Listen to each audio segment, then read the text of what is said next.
government appears determined to press ahead with liberal reform. It is from the mosques that opposition to the Shah is being led by puritanical Shiite Muslims. The religious zealots want to return to the Constitution of 1906, which would ensure all legislation conforms with Islamic law. Hai semuanya, saya Alia Lutfina Amari, dan di video kali ini saya akan membahas tentang teori konstitusi dan bagaimana perkembangannya di dunia.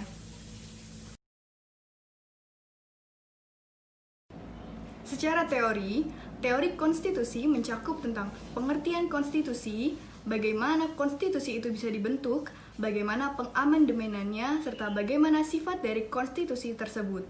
Di video kali ini, saya akan membahas tentang pengertian dari konstitusi, bagaimana cara membentuk konstitusi, serta seperti apa konstitusi yang baik.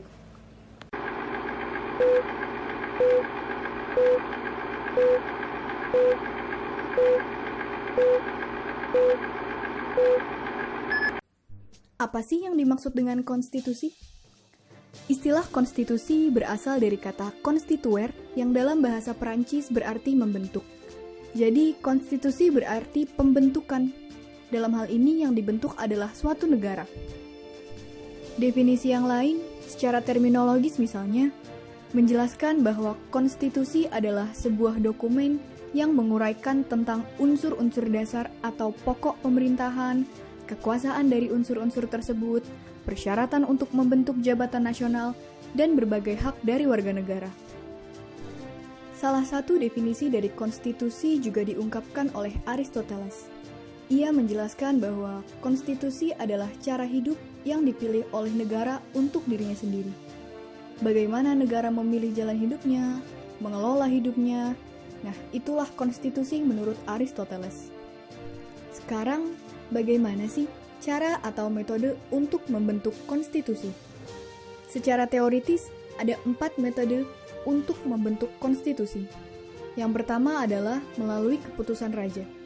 Nah, ini hanya terjadi pada negara yang bersifat monarki, terutama monarki absolut.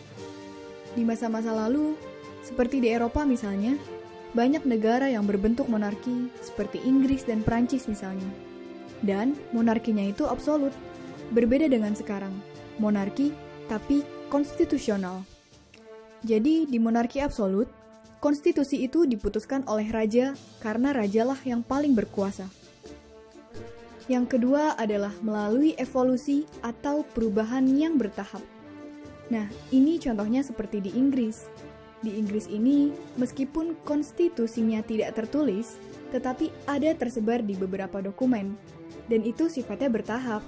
Misalnya, dokumen yang paling terkenal di Inggris itu ialah yang ada pada tahun 1215 atau abad 12 Masehi yang dikenal sebagai Magna Carta.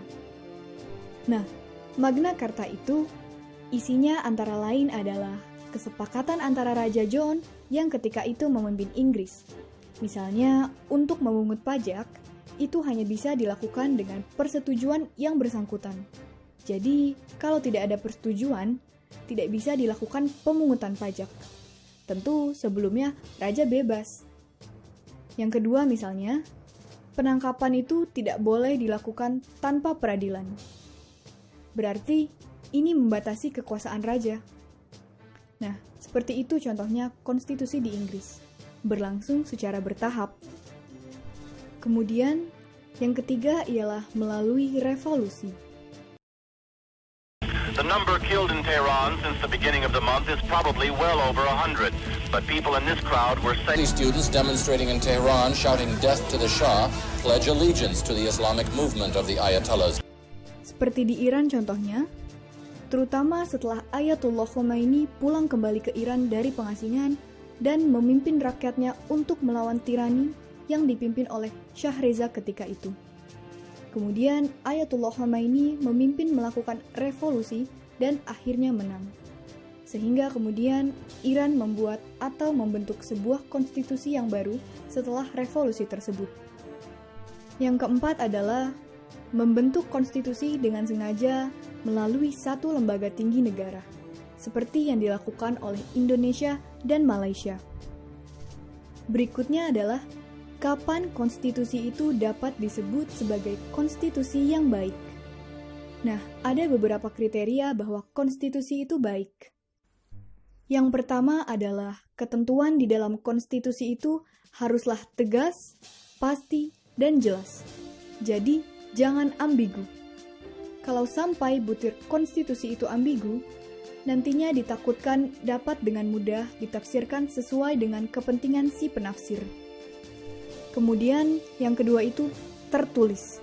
Karena jika tertulis, itu akan lebih mempermudah untuk digunakan sebagai sebuah rujukan.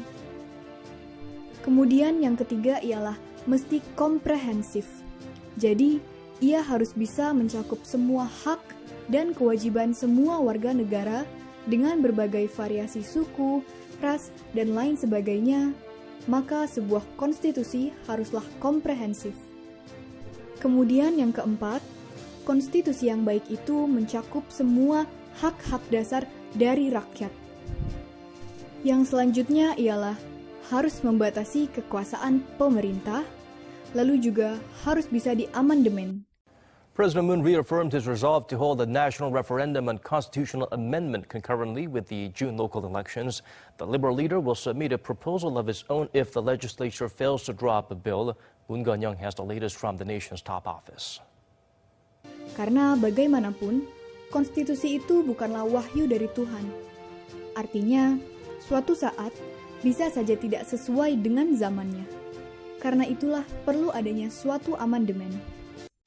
Sekian yang bisa saya sampaikan mengenai teori konstitusi dan perkembangannya di dunia. Untuk lebih lengkapnya mengenai bagaimana sifat dari konstitusi ini, bagaimana hakikatnya dan seperti apa perkembangannya di dunia, kalian bisa melihat pada part 2 dan part 3 dari video ini. Terima kasih sudah menonton video ini.